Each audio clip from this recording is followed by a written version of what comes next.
人民币现在，我们先讲结论，就是它现在只在全世界流通当中只有3到5%而已，所以这个部分流通慢慢的不能增加，而且中国大陆还是很谨慎，人民币没有都撒开来印出去，因为有可能会失控，所以这里头基本上的话是维稳慢慢的成长。要知道，全世界对于美元、美债、美股的明智已开，发现不能被美国控制。我认为是2010年前后去中心化的思路，这理论架构出来之后，特别是加密货币出来，大家发现好像不是只有美元，大家才慢慢醒过来。伊朗它现在正在考虑的是荷姆兹海峡的收费方式哦，除了本币交易、稳定币收取过路费之外，现在还有一个说法是说人民币也可能会来做交易了。那针对这样子的一个事情，德意志银行就最新说了，可能削弱数十年来存在的石油美元，未来的主导有没有可能变成石油人民币？也有这样子的一个新名词出现了。再来看到美债的部分，已经这个是来自于纽约的联邦准备银行数据哦，美债在各国央行托管的部位已经降到14年来最低。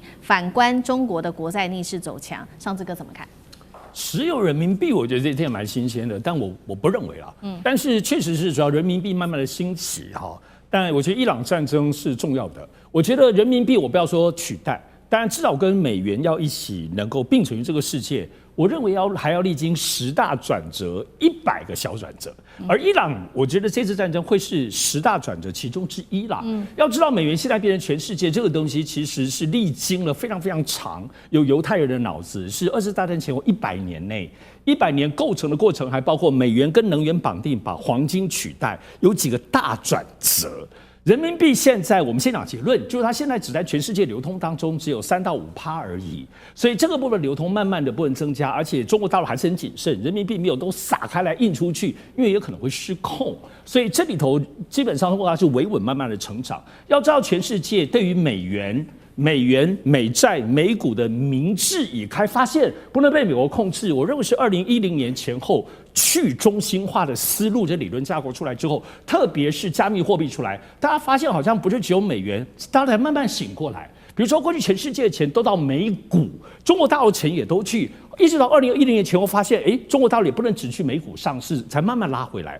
美债作为国家都在买，也都是2010年，就15年前，大家发现好像不能都被美国控制啊。所以现在回到美元，所以我认为还需要蛮长的时间。明智已开，对于美元、美股、美债，其实就这10几年而已。所以你要抵美国这个80年很难。但我认为人民币会怎么进行？不是能源，不是石油。我认为人民币是现在看到中国大陆的战略是把中国大陆的制造力跟技术力转换成人民币，比如高铁基建输出啊、无人机这些科技技术。另外绑什么？能源不是石油，现在是新能源。赶快来看到这个战争延烧到现在，其实已经打了1个月的时间了。我们一直在看说，北京会不会出手来帮忙这个调停呢？那到现在其实北京都没有太多的声音，也没有实质的介入。有一个说法，他是不是在背后正在偷偷的算计着呢？这是来自于《经济学人》他的这个封面哦，它的封面的标题是中国如何希望从这一场战争当中获利。那我们看着这个习近平就看着川普在这边偷偷的笑。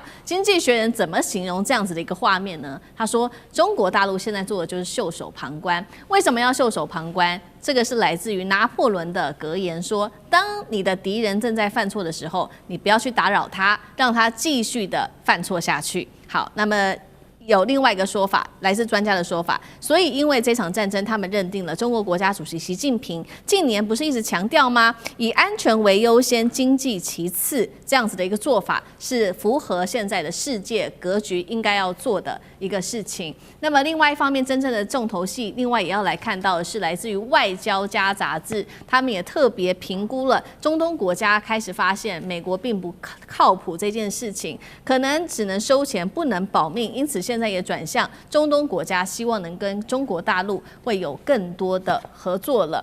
那么过去他们用的石油换安全，他们认为将不可以持续太久，要分散风险，所以中国将成为接下来波湾国家在战争之后的首选的合作伙伴。双方会如何合作呢？包括一起在基础建设，一起在能源，甚至在绿能转型上面会有未来更多的合作。所以北京到底为什么到现在还是不出手呢？是如经济学人所说的，当敌人正在犯错时，你不要去打断他这样子的一个说法吗？波湾国家接下来是否转向中国等等，我们也请厉将军带我们看。第一个我们先讲这个为$15是从哪里来的？当时这个等于说是中东国家将这个石油卖给美国然后大家议定说是用美元来计价。那时候曾经有过一个国家不肯用美元计价，那个国家叫伊拉克，美国就狠狠借了一个洗衣粉的这种编这个理由来狠狠把伊拉克打了一顿那个时候我们大家应该还记得，那是2003年的事情。所以美国为了维持它美元的霸权，它就跟石油挂钩在一起那这些中东国家这个拿了美元之后，他就去买美债钱又回到了美国。那美国拿这个美债以后，他就去养美军这个美军来保护中东地区的安全。可是事隔多年，形势已经改变。第一个就是美国本来是从石油输入的国家，现在变成他自己有页岩油以后，他不是这么依赖中东的石油，这是第一个。第二个来讲的话，就中东国家也发现说，从这场战争里面，他发现说是美国不是这么的一个可靠，也没办法保护他们的安全。虽然说他们将基地借给美国，可是我们这次看到很多国家也都因此而挨揍所以他们也想说，这个改成用人民币来做交易。为什么要用人民币呢？所有不管是美元、人民币或欧元，最重要一件事情就是说，我收了你的钱之后，我可以拿这个钱，我再去买别的东西如果说我拿了这个钱，譬如说现在假如说我们这个收的是这个印度的卢布来讲的话，卢比或卢布俄罗斯的卢，那你在夜市里面他们不用你又没办法用，所以最好是我收了人民币以后，我这人民币可以再回头再跟中国去买中国的东西。现在中国可以做到这一点你看到人民币，中东国家他会想说，我收到人民币之后，我拿这个人民币以后，我可以第一个就是我来做我的基础建设，因为中国基础建设很强嘛。第二个，他可以跟中国买绿能中国现在绿能也很多，甚至于中国的科技，包括华为科技等等，所以他收了人民币以后，人民币可以用回自己国家的建设。那在这种状况下，我认为海湾这些国家，他开始会去思考，当美国不能提供他们安全的时候，我是不是让中国的人民币来做这个交易，反而可以提供我国家安全？所以对中国来讲的话，它可以借着这场战争，它的影响力深入到中东。所以说，难怪习近平会说，这个当美国正在犯错的时候不要去打断他，让他继续去犯错。好，同样的问题，那也请教张将军。我认为站在这个习近平的这个看法跟的立场，他会认为让子弹飞一下吧，继续玩吧。因为西方国家就是拿乌克兰去牵制俄罗斯，乌俄战争已经打了5年了，第5年了，是这样的。那现在拿伊朗来复制一下，拿伊朗去拖住美国，那会产生2个现象。第一个，美国军力下降，美国不是固若金汤，以前就感觉到美国这个军力无以伦比，攻无不克，然后固若金汤这个有如堡垒。到现在感觉到美国在这一方面，大不如前。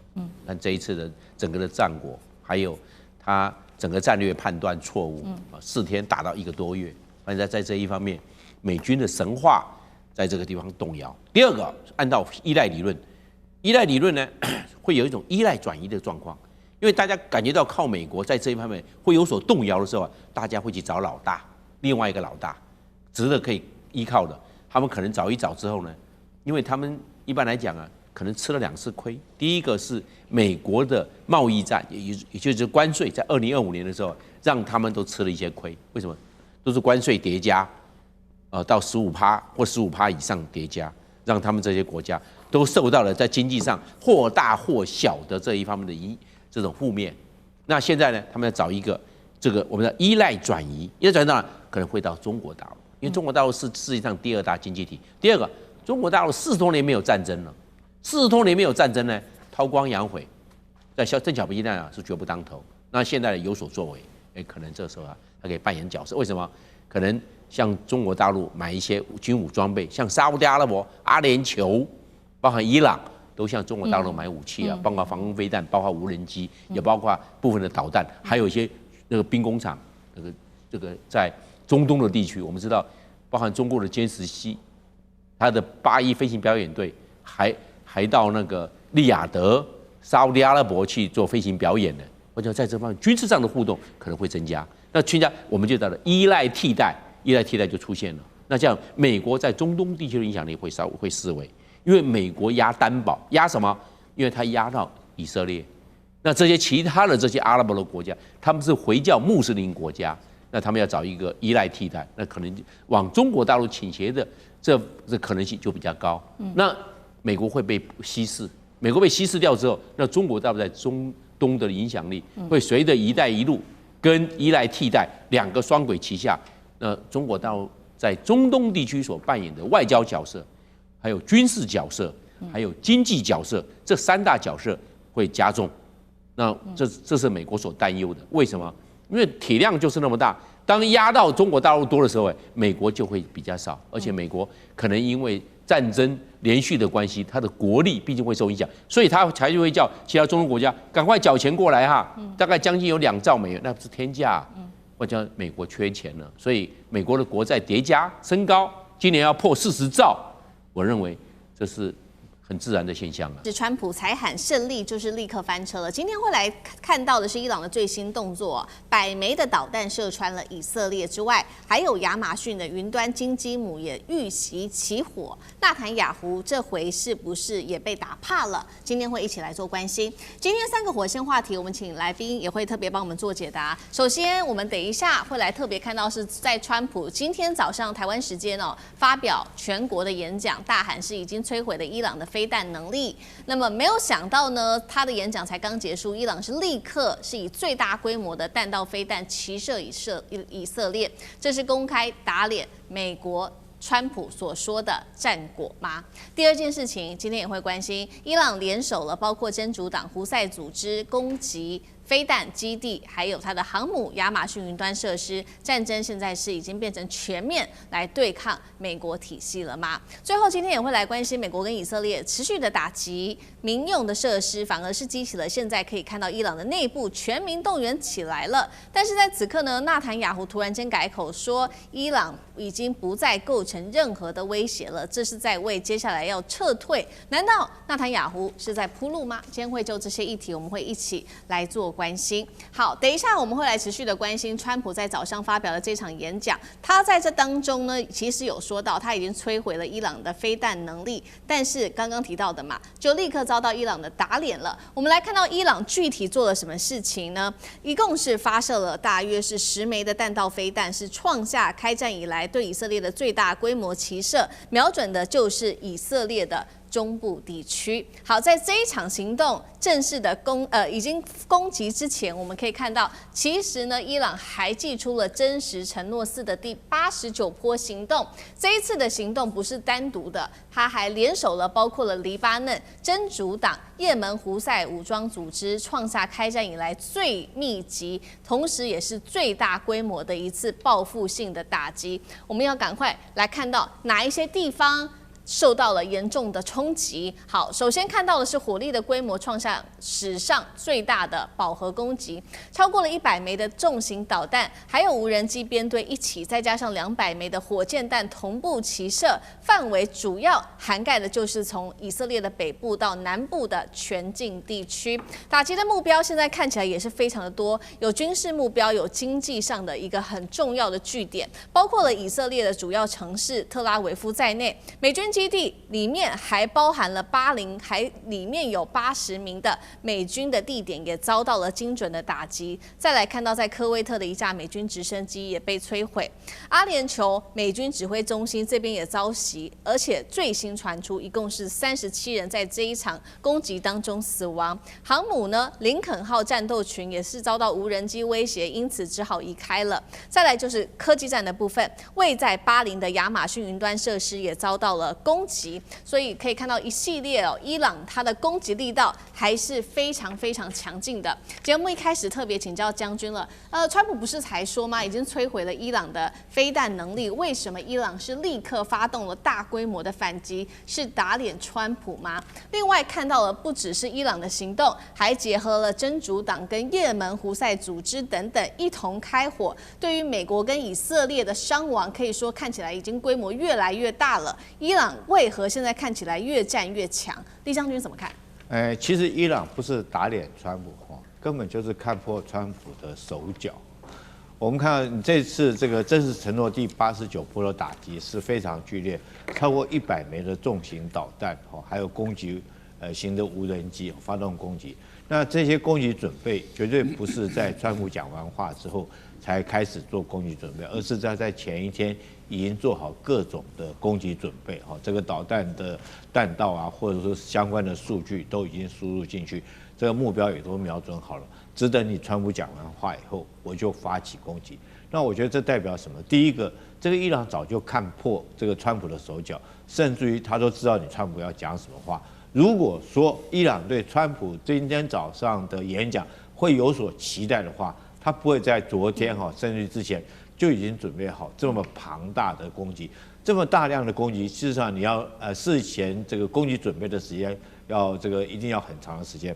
那我们看一下川普今天讲话到底什么内容会让伊朗就看破手脚？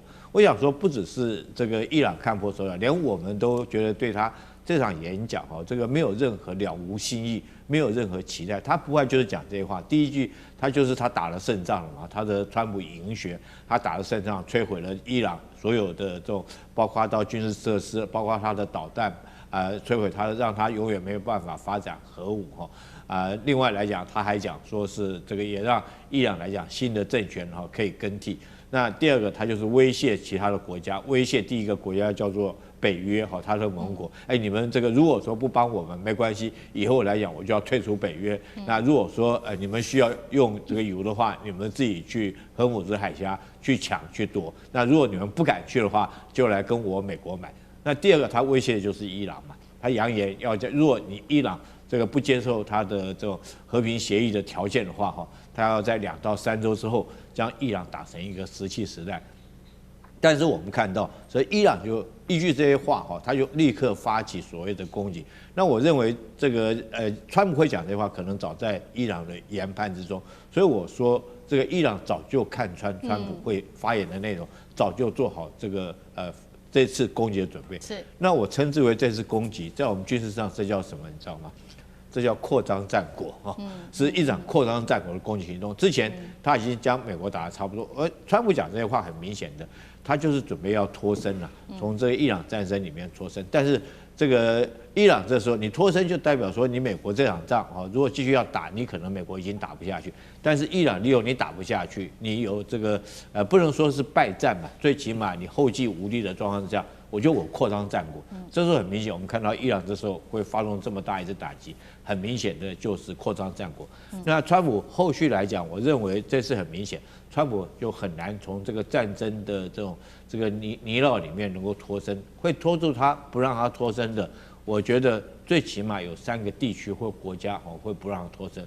第一个就是伊朗他就继续打你包括打击你中东地区美军的基地，打击你以色列，让你美国没办法脱身。第二个来讲，我觉得会让川普没办法脱身的国家就是以色列。如果说你美国走的话，这纳坦雅胡他自己独自要面对伊朗的导弹，还要面对北边黎巴嫩真主党，还有南边胡塞组织的攻击。就以色列这个国家来讲的话，我觉得它的这种国土纵深有限对，它很多战争资源已经投入这场战斗里面，它的拦截导弹数量也快要库存见底。那如果说是美国脱身纳坦尼亚胡真的会哭晕在厕所里面，他会不晓得怎么办。那第3个我觉得会不让美国脱身的国家就是波湾这些国家这些国家我们看到昨天等一下我们也会讨论到，包括阿联酋，包括这些国家，他们都说要参战。其实很明显，因为我将我国家安全托付在你美国，那你美国这个惹起这场战争之后，你不能拍拍屁股搞一个跟烂尾楼一样的战争，你拍拍屁股又走，那以后你叫我们自己独自怎么去面对伊朗？我们本来跟伊朗还可以大家和平相处，大家共用波斯湾，大家共同可以通行荷姆兹海峡。那你美国惹了这场祸之后，那以后我们波湾这些鱼，我们怎么样通过荷姆兹海峡？所以波湾这些国家也不会让美国脱身。所以川普现在陷于这个进退失据骑虎难下一个局面。好，这个美国现在看起来在这场战争里面是脱不了身了。那川普只好赶快的自己个人就宣布了胜利。那一方面呢，我们看到伊朗持续的扩大它的战果。刚刚讲了嘛，除了持续的轰炸美国相关的军事的设施、它的基地之外，还有很重要的就是经济的重要命脉。刚刚特别提到的，包括了亚马逊云端设施，它都敢碰哦。这当中也有非常多的人在当中，还有这一场攻击，刚刚提到了，一共是传出阿联酋美军基地37人死亡。现在看起来这场战争，美国难以控制了吗？宽哥怎么看？来跟各位谈哦。过去在老军武时代的时候，走的是飞机，走的是大炮，走的是坦克。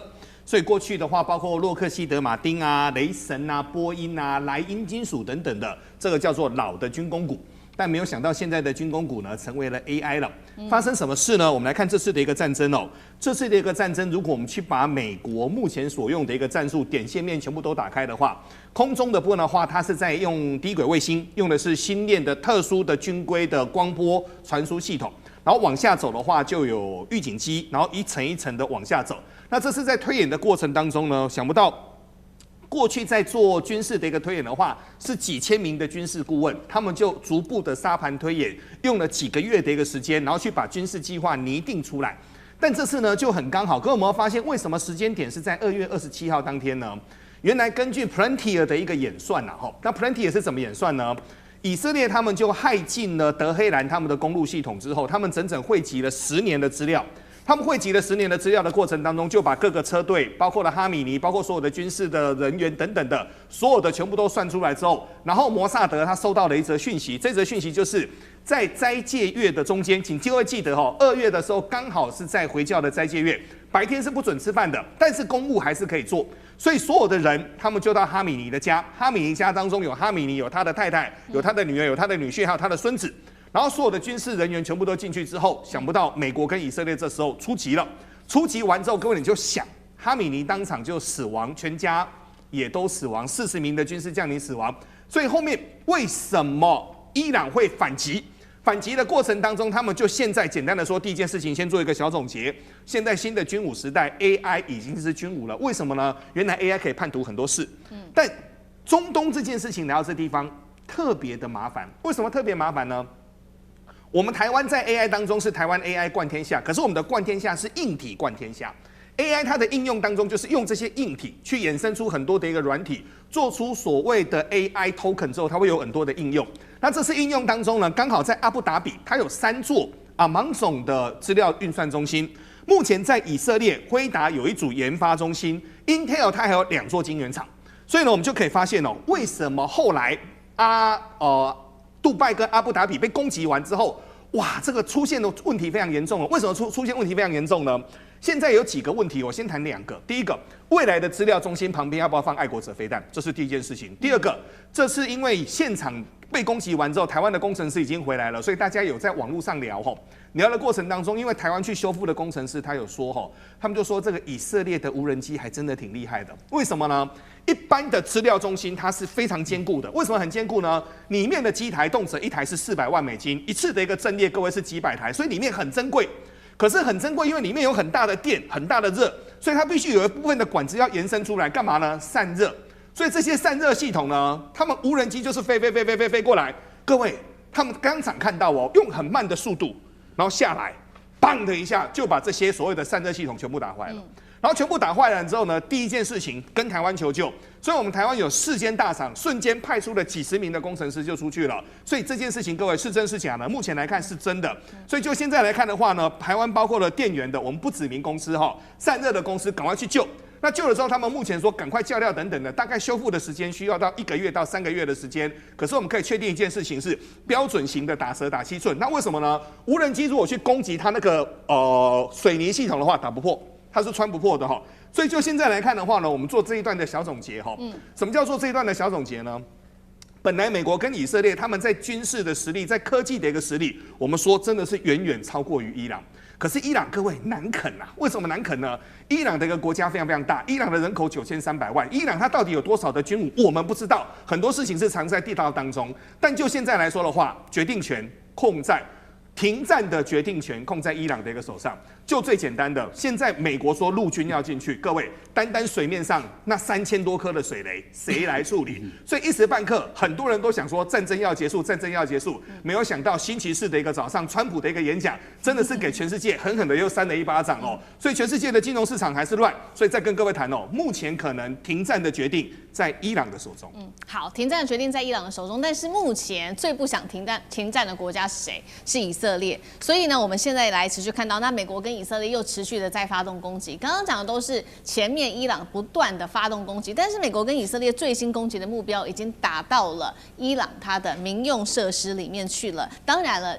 引爆的就是伊朗现在内部全民动员，包括了这个总统，我们看到画面了，总统跟他的外长现在是也不担心被攻击嘛，他们就直接走到人群里面去强化这种全民抗战的氛围，在伊朗已经全部掀起来了。那以色列的总理纳坦雅胡他也最新发表言论，他说呢，在对这场伊朗的军事行动中取得了重大胜利，但是他也坦言，确实啦，以色列也造成了不小的代价，但是他认为说伊朗已经不再构成生命威胁了，这个是在为自己找退路吗？为什么这么讲？那赖老师又怎么看？我们先看一下这个伊朗的政权的一个结构，跟美国以色列这一次的攻击有没有产生这个正负的一个效果哈？原本美国跟很多国家很多的所谓的专家都误判认为说这一次以色列跟美国的攻击可能会让他的反对派起来，就把这个政权推翻了。当时川普也是这么说嘛，川普也特别说，哎呀，你们这个要走上街头，接管你们的权利取代你们的政府组织，就等于是推翻嘛。那我们美国的军队马上就来了所以你们准备迎接王室的到来。这个当时美国的川普也是这样做判断，但是《纽约时报》讲了一个很实在的话，说反对伊朗政权想把伊朗政权推翻的大概就几百万人，可是伊朗有9300万人那你就几百万人，等于是8000多万人，他并没有要把伊朗的政权推翻，这是第一个。第二个，伊朗的民众里面有没有很多对政府不满的？很多不然的话不会一口气就这么多人走上街头示威抗议，只因为手机变贵了物价变高涨了，然后就有很多人走上街头，对政府不满。对国家不满，但是不到要推翻的地步，这个至少有几千万人跑不掉。可是问题就在于，当这次美国跟以色列把小学的小孩子杀了，炸了这么多的民用的设施，炸了这些发电站，炸了这些连续1个多月来的国际上的不正义之战，也就是没有经过联合国同意，没有经过国际社会违反一个国际法，去侵犯一个国家主权，然后去杀害孩子、杀害人民的这样的一种行为，这个伊朗人民已经到忍无可忍的地步。换言之，也就是说，只要谁站在美国这边，谁就是叛国贼。那包括在海外的伊朗人，他们的声音也没有了，因为他们如果在支持美国政府去杀自己的人民的话，他们就是背叛伊朗人的叛徒。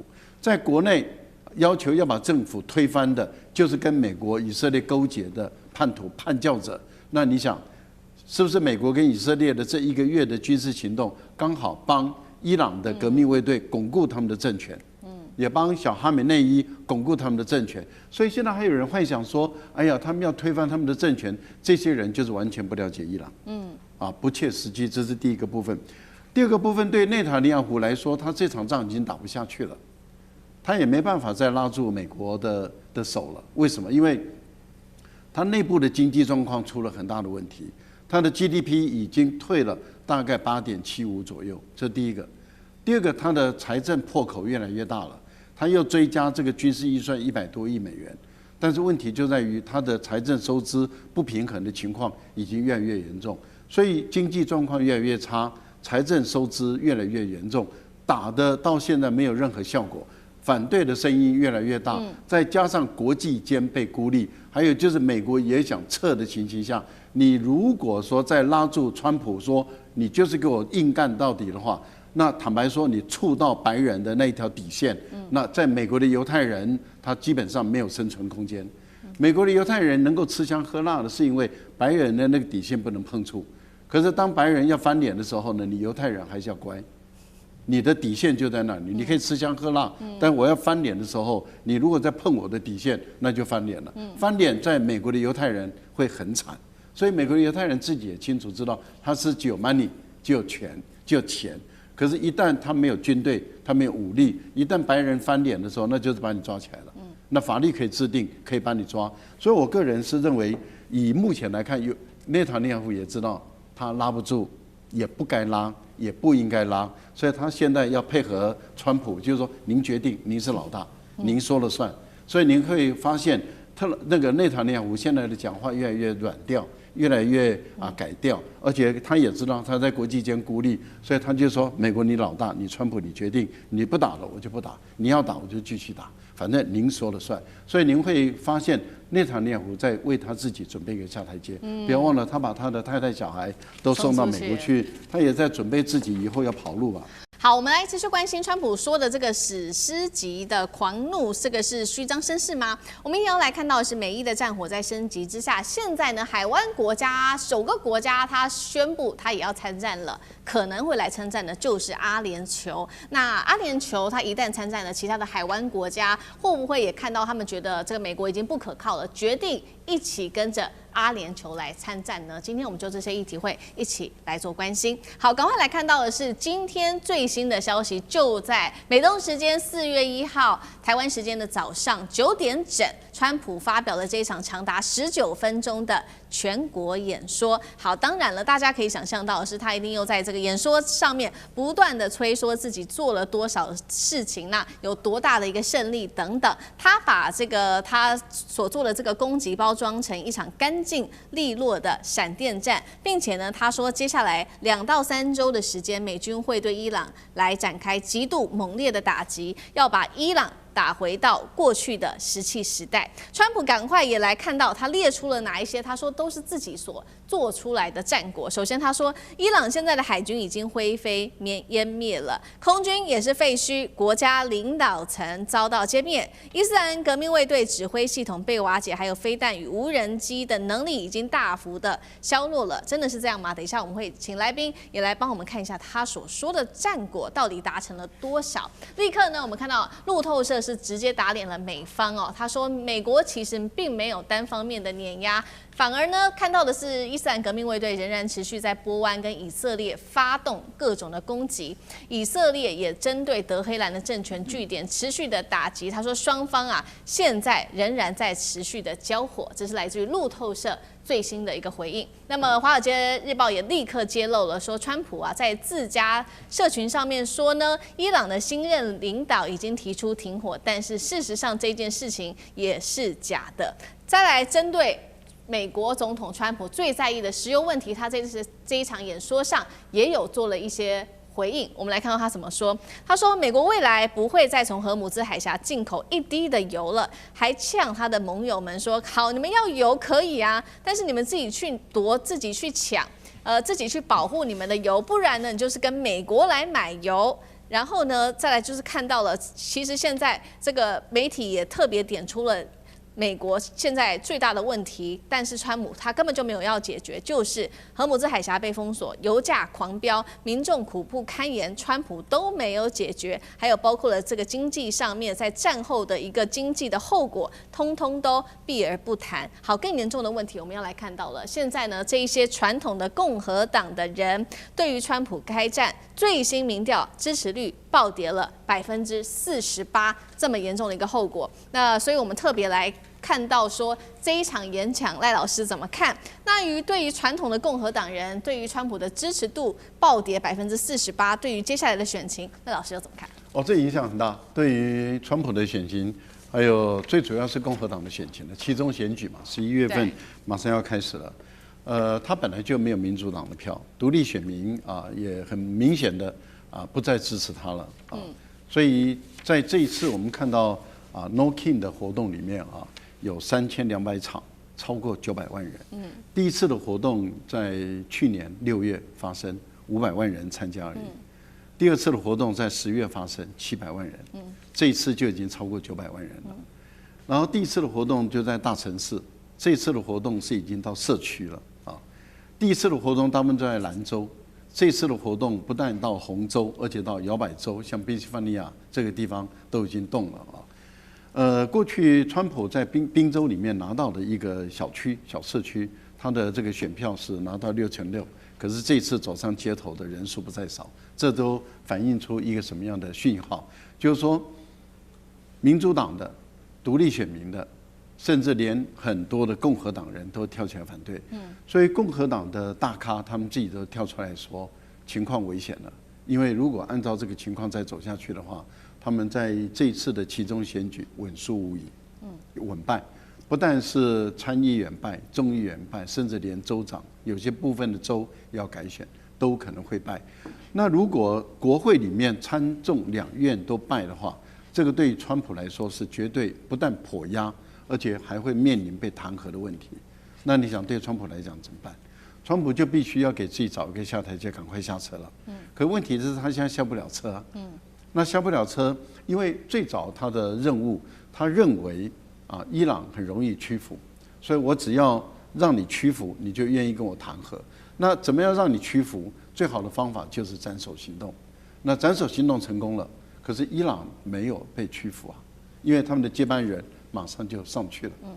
那杀了那么多人，接班人上去，斩首行动没，那现在他该怎么办？给自己找一个下台阶，因为伊朗已经很明显了，我不给你下台阶，我就是不给你下台阶。第二个，他回过头来找盟友，可不可以给我下台阶？例如说，盟友都涌在他旁边，那就是代表他战争还有正义性嘛。结果他的盟友都跟他保持一个距离，是这个欧洲，整个欧洲、北约都说这不是属于我们的战争，我们不愿意介入。那在这样的情形下，他显得越来越孤单了。所以他在国际间被孤立，他在盟友间被孤立，他在国际法上站不住脚，他在联合国没有得到授权，所以他是一场不义之战。这么多的负面的新闻全部都出来的时候，然后伊朗还是坚持不给他下台阶，他到底该怎么办？他给自己下台阶嘛？我赢了，我赢麻了，我就是胜利。你怎么说？政权更迭的，你政治学家再怎么出来说，这不叫政治更迭，那是你家的事，我说了算。对，我说政治更迭的政治更迭，好。我说海空军被摧毁了，你要说海军还在呀？不，我说了算，海空军被摧毁了，无人机已经没有了，还在飞啊？没有，我说了算，没有就是没有。导弹还在打啊？没有，它被我削弱了。那核武呢？没有了，他现在短时间做不出来，不然你叫他打1枚看看，他就是做不出来嘛。所以他现在是绝对没有，将来也不见得会有。好，所以我全部都胜利了。那你说，可是你讲的都不是事实啊，没有关系，我胜利了。所以他给自己准备好下台阶。那目前来讲，就是怎么样拍一场大戏而已。所以我相信他的好莱坞的导演跟摄影师都拍过去了，到时候登陆的时候就拍一场大戏，轰炸的大戏，登陆的大戏，南岸登，北岸下，刚刚好结束，是开心的不得了。拍大戏，拍完了以后在影片上放，川普第1名，胜利了。胜利。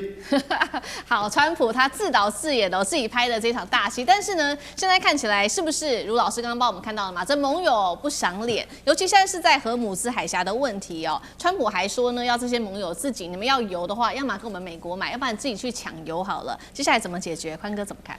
川普是呛英国啦，就说你们缺油哦，你们就自己去荷姆兹海峡自己去护油哦，自己去抢哦。那我们要把这个大架构现在跟各位谈清楚哦。美国是全世界出口油最多的国家，但也是进口油最多的国家。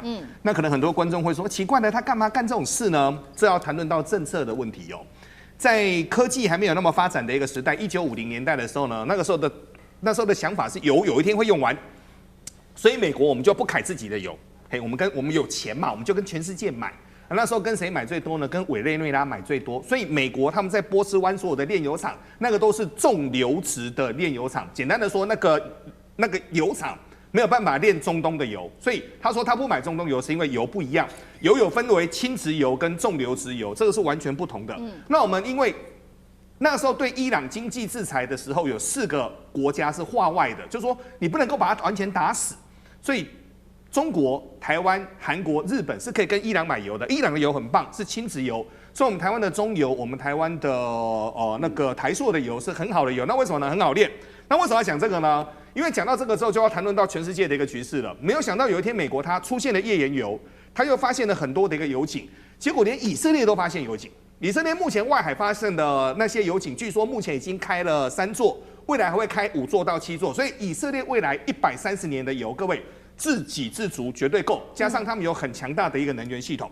那谈论到这个，很多人就会说，那为什么要谈这个呢？因为油很重要。各位还记得吗？1月份的时候去委内瑞拉，为什么抓马杜洛呢？川普他也不遮，他就2只手一伸啊 ，all the gasoline 啊，全部都是为了石油。那今天他也没遮哦，他今天那个19分钟的演讲当中，他还是谈石油哦。但现在油就麻烦了，为什么油是麻烦的呢？例如说我们在亚洲的话，因为我们距离中东近，而且长期我们的油都是用中东的油，用习惯用好的油，所以我们拿到困难的油，我们没办法炼呐。各位，我们没办法炼，韩国也是，日本也是。那过去日本他们用萨克林线还从俄罗斯可以来，可是后来俄乌大战也被砍掉了，所以未来怎么办呢？简单的说，这是一场大棋。什么叫这是一场大棋呢？未来的买法全部都要改变。未来的买法就是不能再从中东进，包括60%到70%的油了。未来要各地同时来买，可能要排说跟那个足球赛有点像啊，就排3331。或者是432，或者是反正就要有不同的替代法则。那我们来谈谈目前台湾的策略哈。台湾的策略，卓荣泰院长已经说了哈，我们目前5月底前，我们不缺油，我们也不缺天然气，但目前缺的是塑胶袋。那为什么呢？因为我们是溢价，我们就溢价去买。那当然溢价去买，中油承担，后来还是要全民来补贴。我觉得这个倒是小事，但有一件事要来跟各位做提醒哦，分批购买真的很重要。为什么呢？日本跟韩国的半导体厂现在是哀哀叫啊。他们不知道怎么办，因为特殊气体拿不到。那很多人就说，那为什么台湾的台积电没这问题呢？各位，原来这个问题在2022年就发生了。2022年那时候，因为俄乌大战的过程当中，很多半导体需要的特殊气体从哪里来？天然气提取的过程当中，分离油气，冻到零下270度，把很多不同的气体炼出来的时候，那时候有所谓的氦气。然后呢，很多的钢铁厂，他们在炼钢的过程当中，会分离出很多特殊的气体来，这些气体一一的慢慢收集完之后，就可以给半导体厂用。但俄乌大战那时候出现一件事情，有钱你都买不到。所以我们台积电那时候就想说，不行了，该贵要给人家贵，所以台积电就分开购买。所以这次台积电说得很清楚了，台积电说我们目前的气6个月通通都够，结果韩国说，哎呀，可不可以一点点分我们？可不可以再暂时啊，还分你们啦？韩国说他们的气目前只能够撑2个月，原因就在这边哦。但就未来来说的话，如果美国他们是出口油最多的地方的话，这次在战争当中，当然它战争也花了很多钱，但这是有很多国家是紧急去跟加拿大、美国、墨西哥跟澳洲买油跟买天然气，这个也是另外一个故事。但这个故事水很深。未来的国际局势会怎么变，都看战事未来会怎么变化。能够停战最好，如果不能够停战的话，油一直上去，全世界的景气受损，股市会跌。那各位，你的口袋都变少了，你会支持这场战争吗？好，我们现在看起来，川普就打到现在，其实也已经不管了，就撒手，然后让这个荷姆兹海峡的问题自己去给盟友们自己去解决，自己去想办法去承担后续的风险等等。另外一方面，我们也看到的是说，这一些波湾国家一定是在这场战争里面看在眼里，他们认为说美国已经不可靠了吗？所以我们现在看到台湾的首个国家现在准备参战了。刚刚特别提到的这个国家是来自于《华尔街日报》的披露，说是阿联酋啊，接下来要协助美国了。阿联酋呢会成为第一个在遭到伊朗攻击之后正式加入参战的波湾国家。等一下请将军来帮我们盘点一下他的军力到底如何？现在根据最初步的了解，中东它这边算是最精锐的高科技军力，主打防空跟这个空军。然后呢，它有配备 F-16跟萨德系统等等，也有实战经验。重点是它的整体兵力大约是58000多人，其中陆军是最多的，等于是一个有钱又能够打的海湾国家。那其实，在它这样的消息一传出来之后，伊朗它是立刻就攻击了阿联酋，当天遭到伊朗无人机攻击，共造成11人死亡。将军怎么看？其实阿联酋这个国家哈，它土地面积大概有83000多平方公里。人口有1017万哦，可是它人口88%是外来的人哦，不是都是他们阿拉伯人哦，所以你认为这个国家它会团结吗？你再看这个名称哈，阿联酋为什么叫阿联酋？阿拉伯联合酋长共和国哈，就是很多个部落聚集在一起，我们组织一个国家，所以各部落有各部落的想法。当然，这个中东地区不只是阿联酋了，包括到科威特哈，包括到卡达这些，包括甚至于沙特，这些都是王公大爷的国家。我跟各位报告，只要有钱就不会想打仗哈。这个阿联酋哈，它的武器装备我大概跟各位介绍一下，非常的豪华哦，它那个阵容非常好。它除了空军来讲，它除了有 F-16的战机有77架之外哈，它还有幻象战机哈，有57架。除此之外，大家很压抑，它还有 F-35战机，还有50架。你说豪不豪华？那地面部队来讲，它的战车哦是法国这个第一线的战车哦，叫做勒克莱尔战车。除了这种战车是主力战车有390辆之外，它还有 M1 战车，也是美军。都是第一线级的战车，那当然，它在这个地方海军其实海军实力也不弱了哈，所以说它的装备确实是非常的豪华。可是你要知道哈，这个你说如果说是要打仗的话，它是完全没有作战经验。但你反观哈，这个伊朗这个国家，它从不要说以前它是波斯帝国时代，就说近代来讲的话，它刚打完这个2伊战争，它2伊战争打得非常的激烈，那到最后人海战术都打出来了哈。所以海湾国家不只是这个阿联酋哈，这个现在他出来讲说要协助美国参战，我觉得最大一个可能就是怕美国脱身走了，那没有关系，这个小弟我继续加入你的行列，继续来帮你打。这有一点像什么？就是有一只这个大狼狗带了一群吉娃娃哈，那大狼狗被打败以后，被咬伤以后，这个吉娃娃在后面帮忙这个呐喊哈，这个我来帮你打，我来帮你打。不是我瞧不起海湾这些国家，我跟各位讲哈，这个第一个我们讲这个海湾这些产油的国家，科威特，你知道那时候那一年伊拉克打他用了多少时间？就整个国家被伊拉克并吞掉嘛。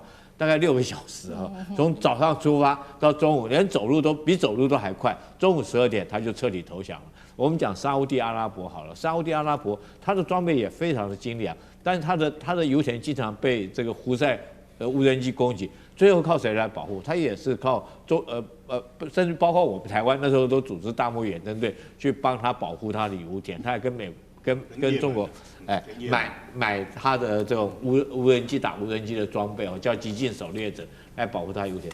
所以海湾这些国家，我觉得他如果说是要这次讲说阿联酋说要帮美国打仗哈，其实是要把美国拉在这个地方，你不要走，小弟我帮你撑腰，你不要怕，我继续帮你。但是那种场面确实是，如果说看在懂得军武的这种军事的这军迷眼中哈，真的是笑话一则。美国这一次攻打了伊朗哦，那搞得这样子一团乱。那现在美国就突然间说他要走人了，那以色列怎么办呢？而且正直的就是伊朗现在都是直接攻击以色列的本土的。接下来纳坦雅胡还能撑多久？那干哥又怎么看？我觉得这个新闻，我们特别要关注，就美军的指挥中心在阿联酋，也就是阿拉伯联合大公国。曼哈德基地外面的秘密指挥中心竟然可以被伊朗的特工给发现，这个是一个秘密基地哎，而且里面一看，哇，进去200人了，那么多，所以大家就晓得说，哎，你有情报，你有摩萨德啊，你有中情局啊，我们也有啊，我们也可以找得到你们让人家以为你们不知道的地方，所以这个地方竟然被空袭了。我相信还是用见证者系列的无人机去攻击的，因为那个最有效。为什么？因为他们可以飞得久，又可以飞得低，然后打下来的时候，它的杀伤力是够的。那好了，那现在到底损失了多少人？不知道，对，不讲，为什么不敢讲？讲出来很丢脸，这就是最大的问题。好，你看到这个事情之后，你就要想想看，我们现在先汇集一下以色列最近受到什么样的攻击？以色列竟然中部一个城市，它竟然被这个弹道飞弹丢下来以后，它丢下来，你知道弹道飞弹只有个弹头嘛？你不装核子弹头的话是没有用的。于是他装什么？他装集束炸弹在里面，丢下来的时候，竟然造成了大概方圆差不多1.5平方公里被摧毁。但是因为那不是住宅区，所以只有6个人受伤。那下次要打在海法的话怎么办？或是打在特拉维夫？或是打在本古里扬机场怎么办？所以我现在就在想说，你不是说你的那个海军跟那个空军都已经被美国摧毁了吗？怎么伊朗还有这么多飞弹可以打？所以你就会觉得，而且现在他打的是伊朗，现在打的是以色列的本土。对于以色列的很多地方，他们其实老实讲一句，他们连在海上的集装箱货轮，他们都认得这是以色列的，这个就厉害，这个就我觉得非常厉害。所以我觉得现在美国在面对这场战争的时候，他会有一点觉得他有点却步了，就是认为说，好像以色列的那个情报机构没有办法及时反应说，原来伊朗知道了，伊朗知道很多事情，当然他没有讲出来。伊朗也许他没有像美国这么好的什么这么精密的卫星啊装置，但是伊朗的这个情报人员一定也有足够的渗透能力，他才能够得到这么多的讯息，然后他开始说，我现在回过头来，我要攻击18家美国企业。我觉得你要仔细听好，这就是中情局最需要注意的地方。我可以打到这些原来我打不到的地方，然后现在回头我要打你的苹果然后摩根大通特斯拉、奇异这些大公司、大企业，我选择重点来打，意思是什么？意思是我知道它在哪里。我知道它在哪里。当然不是攻击美国本土的总部，可是我可以攻击哪里？我可以攻击在阿拉伯联合大公国或是卡达还有科威特的这些大公司的据点。要知道这些大型的美国托拉斯企业在这几个国家通通有据点。为什么？因为在中东是最重要的金融中心聚集地，所以他如果真的打到这个地方的话，特斯拉被打一次，你看看 Google 或苹果要是被命中的话，会有什么下场？所以我觉得以色列他现在是在想一个什么问题？美国要是拍拍屁股走，你要怎么办？我先告诉各位，尼坦雅胡不可能收手的。如果今天要他自己面对伊朗的话，他也要去面对，所以他必须要拖着川普，你继续打，不要走，你要跟我一起打。可是老实讲一句，川普我觉得川普的耐心只剩下2周，2周之内这一件事情要解决，说不定1个礼拜之内，4月6号之后就解决了，也不一定。可是以色列还是不会收手，他不会罢手。那到时候以色列就要自己面对伊朗的无人机跟伊朗正规的那个弹道飞弹的攻击，我觉得这对伊朗绝对不是聪明的选择，也不划算。对于以色列是不划算的事情。所以尼坦雅胡现在他的问题，他要跟他的国会怎么交代，这才是他现在面临最大的难题。是伊朗最新的攻势连环重击，并且直指的就是在中东的美军的指挥中心了。根据伊朗的说法，200位美军全灭吗？今天我们会一起来做关心。另外，现在伊朗也直接点名了18家美国的重要企业成为他的猎杀名单。川普急着，这个时候他喊了，他要停战。今天3个火线话题，今天我们会请来宾来特别帮我们做解答。首先，今天会关心美国经济到底会不会崩盘，因为刚刚特别提到的，伊朗点名了18家美国的巨擘要做攻击，这巨擘当中包含了从科技、金融到军工巨擘都在当中。川普能守住美国最重要的经济国力核心吗？第二件事情，今天会来关心的是阿联酋的秘密指挥中心被伊朗给炸了。现在不了解的是说，200名的美军现在看起来生死未卜哦。那么来自于伊朗的说法是全部灭了吗？美军真的可以无敌吗？川普这一次还能够硬是撑几天呢？最后今天也会来关心美国想要闪人了，那以色列怎么办呢？难道以色列自己会留下来单独打吗？尤其现在以色列的伤亡人数不断的攀升，纳坦雅胡还能够撑多久？今天就这些议题，我们会请来宾一次做详尽的解答。我们首先关心到是这一次伊朗对美国正式开启的一场系统性的报复，尤其今天4月的第一天，4月1号，伊斯兰革命卫队直接点名了，一共要瞄准的就是18家的美国企业都在他的攻击名单当中都是大家所熟知的重要的企业，科技巨擘辉达、苹果、Google、微软、英特尔，金融的核心公司摩根大通，还有军工制造大厂，包括波音、奇异、特斯拉，甚至是资讯跟云端的巨头思科、甲骨文、Meta， 都在伊朗说他要攻击的名单当中。这一波攻击还没有实施，但是对于美国跟对于以色列相关的重要的军事设施跟军事基地的攻击已经展开了。赶快立刻来看到他们目前伊朗的报复的重拳已经造成了哪一些打击？首先，斩首级的一个打击是打的美军位在阿联酋的这个指挥中心，200名美军生死未卜。再来，真实承诺这一场是第4次第88轮的全面打击了，弹道飞弹直接是命中以色列的货轮，无人机也被精准的摧毁。第3个来看到是对于以色列加大它的本土攻击的力道，发射弹道飞弹攻击以色列中部地区，集束弹的头大的范围多点爆炸，造成了至少6个人受伤。以色列科技公司也哀轰，最后是美国的死神无人机了。根据了解，有146架被敌方给击落了，这是我们收到的最新消息。所以今天节目一开始特别请教委员来看到伊朗这一次的攻击，可以说是非常的精准的，而且是密集的，连阿联酋在这边的指挥中心都命中200名的美军生死未卜。川普在这样的状况之下还能撑下去吗？委员怎么看？对，看到这场战争打到了现在哦，那么原本外界预测说伊朗一定会弹尽粮绝，然后呢，伊朗在美国跟以色列的轰炸之下，所有的相关的军事装备大概都会被这个摧毁殆尽。可是我想打到今天，我们现在刚才看到思敏告诉大家的这些相关讯息，其实可以看得出来，伊朗现在恐怕好戏才正上场哦。这就回到了我们原先的预测嘛，原先其实就已经有人预测跟示警，说伊朗在这场战争当中，他们先端上台面的是相对比较低阶跟廉价的无人机和飞弹的。这些无人机跟飞弹的目的是什么呢？为了要耗尽美国跟以色列在中东地区所有的这个防空系统的飞弹啊。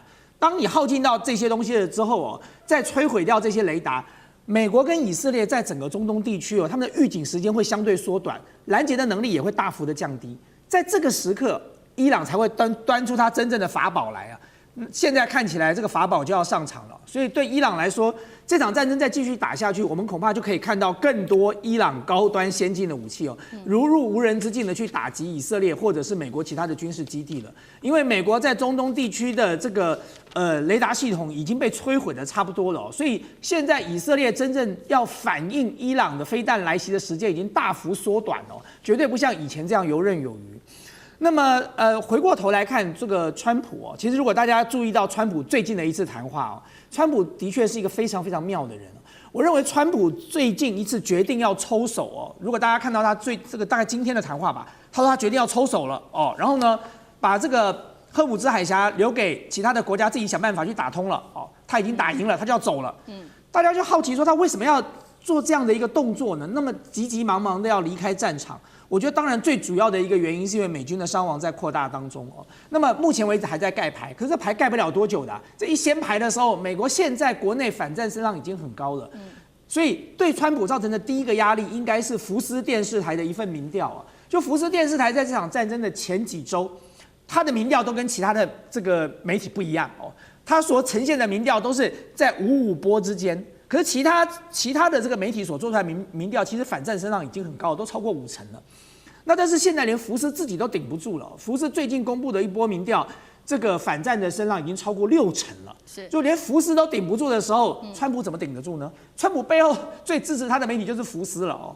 那更不要讲到股市了。股市前一段时间跌得乱七八糟，你看到今天川普出来讲话的时候多骄傲，他说我讲完之后股市就涨了，涨到这个有史以来道琼涨最高的一次。废话，你讲的是你要落跑，你要离开了，这场战争不打了，那大家当然就股市就涨了。所以我一直在强调说，川普的讲话，川普的策略永远都跟股市指数的起伏是绑在一起的。他想放空，他就放狠话；他想做多，这个股市就会上来。那但是问题很妙啊，就是他今天的谈话的时候，你就注意，他说我们已经打赢了。为什么打赢了？他说因为政权已经轮替了。他说第一代的政权呢是非常不能够接受的，很有敌意。第二代的政权就温和友善多了。我听到这句话，我差点笑从椅子上掉下来。第一代是哈米尼，第二代是他儿子。对，他儿子、他爸爸、他的妻子、他的小孩、他家的亲人都被你杀了。然后你觉得第二代会比较友善吗？到底第二代哪里比较友善？我们刚才看到所有的数据，伊朗现在在疯狂的报复跟攻击。哈米尼在没有被斩首之前，他攻击了谁吗？他谁都没攻击。所以我不理解，川普为了要尽快的脱离战场，他到底是活在一个什么样的这个宇宙里头哦？他自己似乎描绘出他自己那种乌托邦美好世界。那更妙的是说，各位如果看到这场战争，原先讲说要 regime change， 要改变政权，后来发现 regime change 不了，他就说我们要打通荷姆兹海峡。好了，你现在2栖部队都调来了，准备要打通荷姆兹海峡了。忽然之间，他就又告诉你哦，荷姆兹海峡我们不打通了，以后就交给这个欧洲你们这些国家自己想办法去解决。最妙的是什么？各位想想看，最妙的是在这场战争没有发生之前，荷姆兹海峡根本没有封锁的问题，因为你打了这场战争，荷姆兹海峡被封锁了，然后你现在告诉大家说，我已经完成了战争的目的，我已经胜利了，然后我要走了。所以你这场战争的目的只有2个，第一个把伊朗换上一个更强硬的政权，第二个就是把荷姆兹海峡给关了。好，这个荷姆兹海峡又是同时攸关在经济面，那另外一方面，刚好伊朗他也提出来要攻击美国的18家企业。攸关的又是美国的经济面，因为这18家企业刚刚特别讲到了嘛，里面是很重要的科技巨擘，还有金融巨擘等等，会不会成为川普在经济上面另外一个重要的压力？苑老师又怎么看？我今天看到这个消息的时候，马上想到今天是4月1号愚人节，我想说是不是假的，你知道？因为我们一直长期的认为啊，美国加以色列是所向无敌的，结果今天消息突然这个1个月来，我们一直在做评论的时候，都替伊朗捏把冷汗。一开始我还讲说伊朗要加油啊，这讲的自己都很激动，对不对？那现在突然发觉，伊朗现在完全要攻击就攻击啊！我现在看到这个消息，我遇到的所有的人都会认为说，刚刚我们委员一讲的话呢，就会发觉说，伊朗现在的话呢，好戏正准备上场，看样子不是愚人节，但是其实讲起来也非常具有戏剧化。它最主要，首先第一点，我让大家先了解，那个中东啊，什么都没有，就是油多钱多，所以说所有的美国重要的产业，像什么 Apple 啦、英特尔啦、Google 啦，还有什么 Nvidia、Microsoft， 还有 Morgan Stanley， 他们在那边都有转钱的地方。然后发展科技的地方，甚至包含这个 AI 的这个中心啊，都拿钱出来，就在这边的话呢，所以伊朗现在要针对于18家的这个美国重要的企业，里面包含了军工啊、科技啊，甚至包含了金融，通通要打击的话，表示说他把这话先放出来，伊朗是说到做到的。然后这美国现在只会乱吹牛，这是第一件事情。然后第二件事情的话呢，我觉得大家不晓得还记不记得，就是在昨天的时候我们还在讨论美国会不会登陆哈尔克岛啊，还讲到说美国什么82个空降师啊，会不会什么的，就讲了一大堆啊。这现在搞了个半天的话，突然拍拍手想走，你知道吗？川普走得成吗？对不对？2000多条人命啊，170几个小女孩的命啊，对不对？这个仇恨结深了。人家伊朗本身来讲的话呢，都目前为止啊，你先把温和派干掉以后，现在换了个激进派啊，激进派，这个穆加塔拉的话呢，他本身就不做事，就是我们要干到底，就是真实承诺第86开始、87开始、88开始，大家仔细看里面内容的话呢，说的87的时候呢，空中预警机打得之准，从雷达缸正中间切下去，旁边 BBC 讲还有2架飞机受到了这个影响，对不对？也都受伤害了。然后现在的话，第3个部分的话呢，就是说整个伊朗现在的话呢，整个所有做的事情所着眼的重点是直接对以色列的本土的攻击。那这个加重的压力非常大，其中最重要消息，我觉得美国的指挥中心的话，那200人的话，生死未卜。让我们讲好了，这死亡的人数只有20%的话，那有40人都死亡了。到目前为止，美国都不敢承认到底有多少死人对不对？你这个影响的话呢，对川普现在刚刚经过 No Kings， 美国有将近1000万的人走上街头啊，美国人对政治都是很冷感的。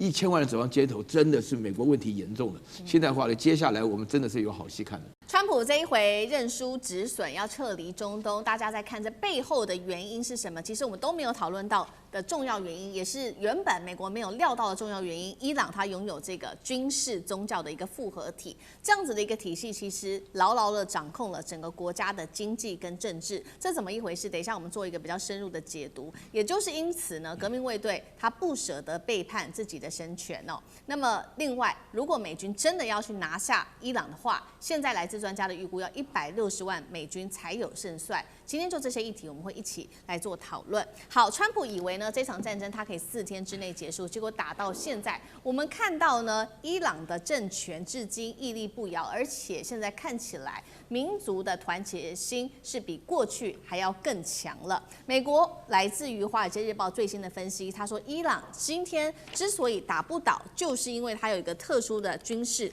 宗教复合体。什么意思呢？也就是说，他将他的军队，还有将他的经济跟他的政权是牢牢的全部绑在一起的，变成牢不可破。首先我们先来看到伊朗它的这个政权的一个主要的结构，它在最上层的是最高领袖一手掌握的，那最高领袖现在就是穆吉塔巴，穆吉塔巴他牢牢的掌握了伊朗的军队、伊朗的司法系统，还有国家的媒体。国家的安全委员会跟确定国家的利益委员会等等，掌握了这么多的这个事项。但是它下面其实主要分成它的军队，总共是2支，一个就是所谓的正规军，是伊斯兰共和国军队，负责就是保卫国土。那另外一支呢，就是我们谈的非常多的最强硬的伊斯兰革命卫队了，它就是直属在最高领袖的，负责保护最高领袖，也维护整个国家在国内上面政治的稳定性。伊斯兰革命卫队目前根据统计，大约是成员是12.5万名人员，在经济中扮演主要的一个角色，就是因为他们掌握了国家很重要的各种的经济命脉，当然包括了石油、天然气到建筑、电信等等主要基础设施，都是由他们所掌握的。那另外一方面，他们还享有各种的福利，这当中包括他们的薪水是非常非常优渥的，他们还享有大学优先跟低利贷款等等。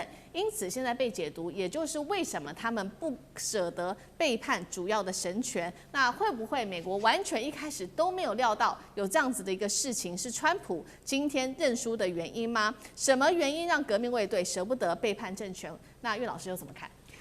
我这个题目跟我的专业哲学是息息相关的啊，因为美国本身长期来讲相信美式民主的力量。对于这种革命卫队所引导下的神权组织，这个哈梅尼耶啊，用是这种宗教的理由啊，女人的话就是蒙面啊什么的吧，就觉得完全违背了民主的价值。但是他们忽略一个宗教对于一个国家中的人民的影响力之大。我记得1979年的时候，那个科梅尼从巴黎回来的时候，伊朗要求这一场宗教革命所发生的现象投票的时候，科梅尼是以98%选上的，把这个巴勒维国王赶走。那现在川普根本没搞清楚这个里面的细节的98%的人，这当中的话呢，就是他会认为说巴勒维的儿子在美国已经是摩拳擦掌，准备回来当国王，你真的是做梦。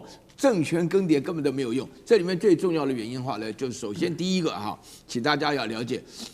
从某种角度来讲哈，一下把哈梅内伊干掉以后，穆杰塔巴上来以后啊，这个哈梅内伊很多人是不能接受，但我相信他是一种以殉道者的身份，就是在面对自己要面对的死亡。你把他干掉以后呢，他已经交代下去，就是什么呢？就是在整个作战的策略叫去中心化。所以大家看得出来真实承诺，从这个打到现在88的时候，每一个各地出来，美国炸都不知道炸哪里，就到底谁是指挥中枢，要杀也不要杀谁。所以川普有时在讲说，就已经没有人可以杀了，基本上没有人可以杀，几乎人人都是啊。这个是革命卫队里面的去中心化。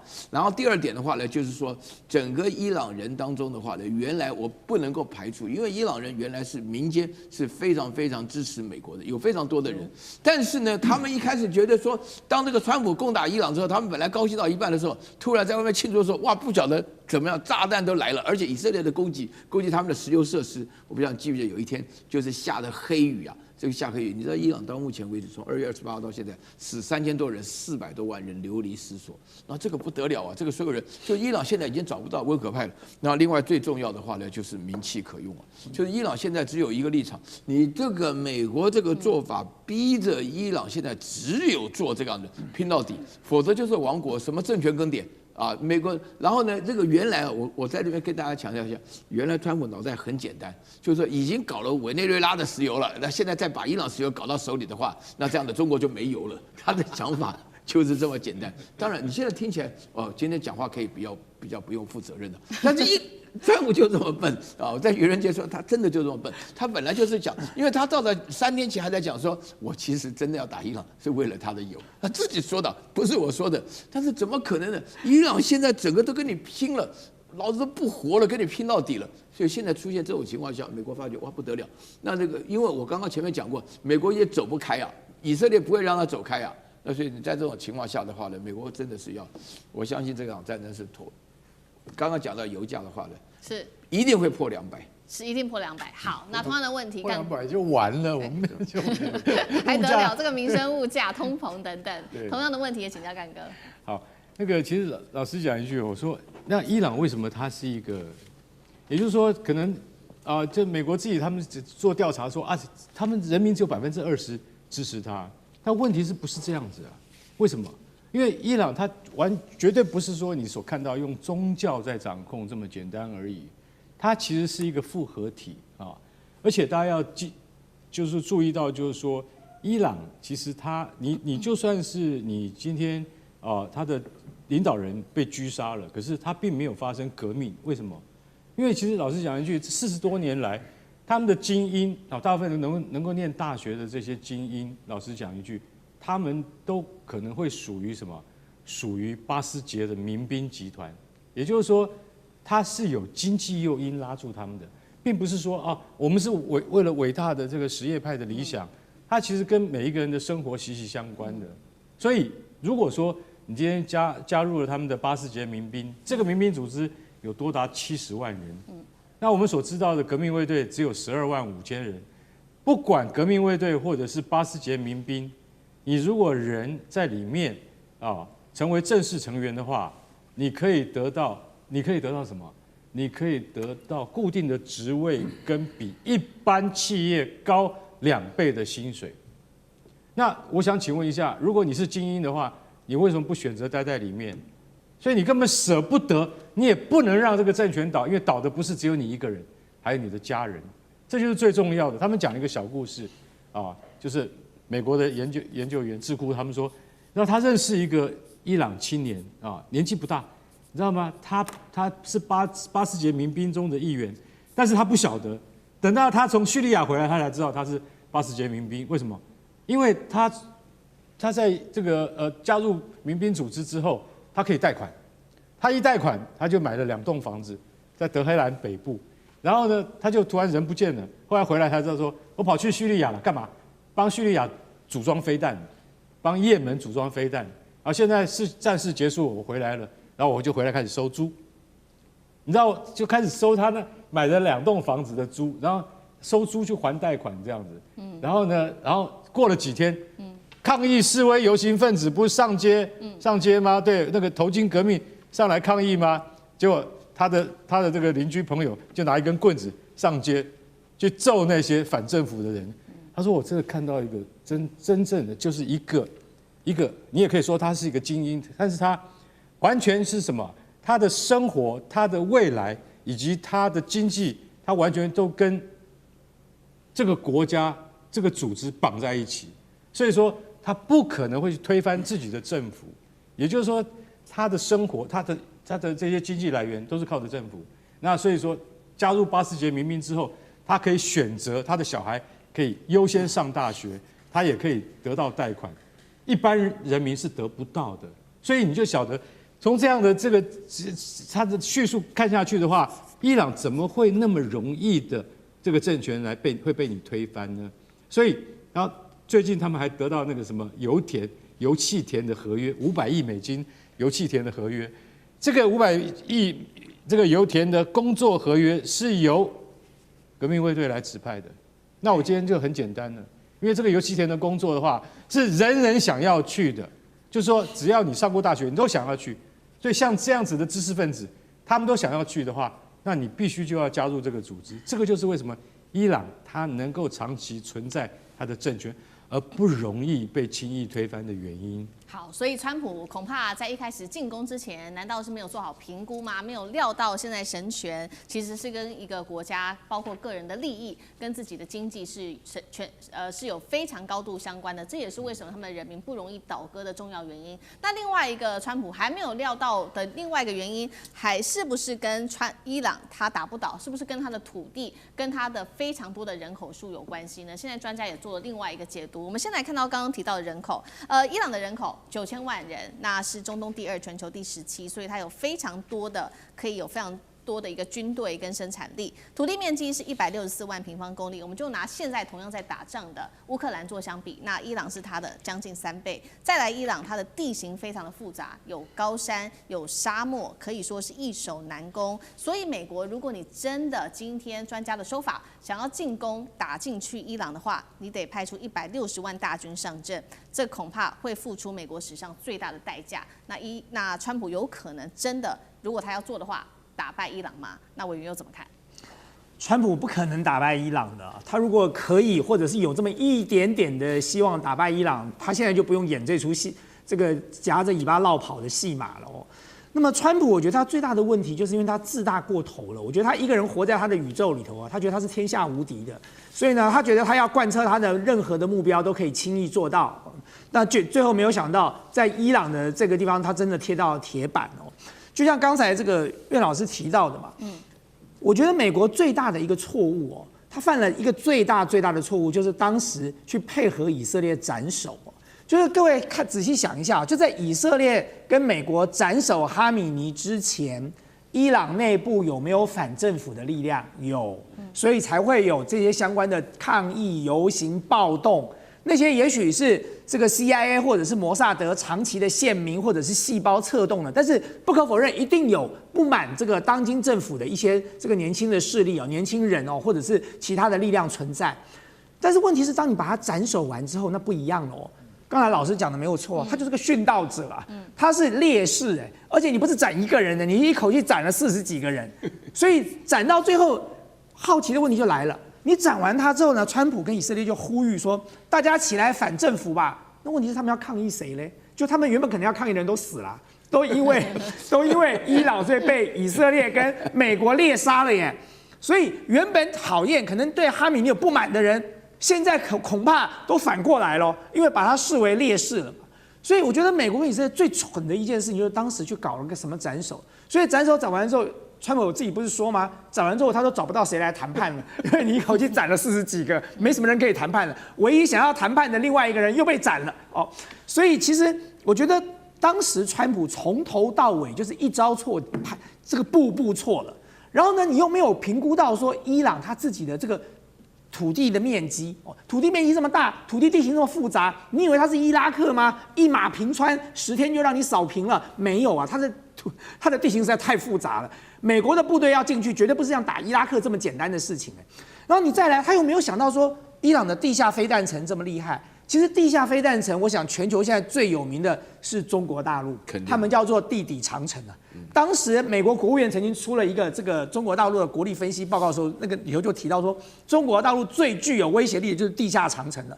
它的飞弹可以从这个城市透过地下的火车快速的运到另外一边去，可以从东部到西部哦，通通不用到地面上，完全在地下行动的。所以我看，显然伊朗大概也是有样学样，伊朗的地下城盖的也相当坚固啊。你说美国去年如果没打那个12日战争，也许它的地下城还没这么坚固。打过了12日战争，你只要是伊朗的指挥官，你难道不会挖深一点吗？你一定挖深一点的所以这都要拜美国之赐啊！你打了他一次，他第2次他就知道了，说哎呦，我要挖深一点，要更坚固一点。然后更重要一点来了，伊朗现在呢？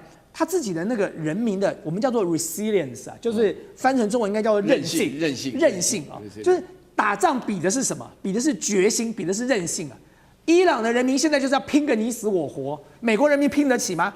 所以在这个3方战争里头，现在是伊朗跟以色列要拼你死我活，他的民众的那种战斗意志很高昂，可是川普没有啊。你们的美国大兵消耗不起几个啊，牺牲不了几个的，所以在比韧性你也比不过。然后最后我们今天节目讲的刚刚开始思明给大家看到说伊朗准备要攻击美国的企业，大家去看看那些企业只要被攻击，美国股市就大跌了。因为那些企业都是 AI 企业，都是重要的军工企业，都是重要的金融的企业啊，它只要攻击下去，那么美国现在的股市荣景都是靠 AI 产业带动的，你就等着美国的这个纳斯达克和这个道琼的指数下跌了，这些都是川普经不起的。所以我相信川普自己大概现在也认知到他现在所陷入的困境了，唯一的办法真的就是玩国王新衣的游戏啊，就是自己宣告自己打赢了，然后凯旋班师回朝，然后最好再举办一场盛大的白宫庆祝大会，放假10天。对。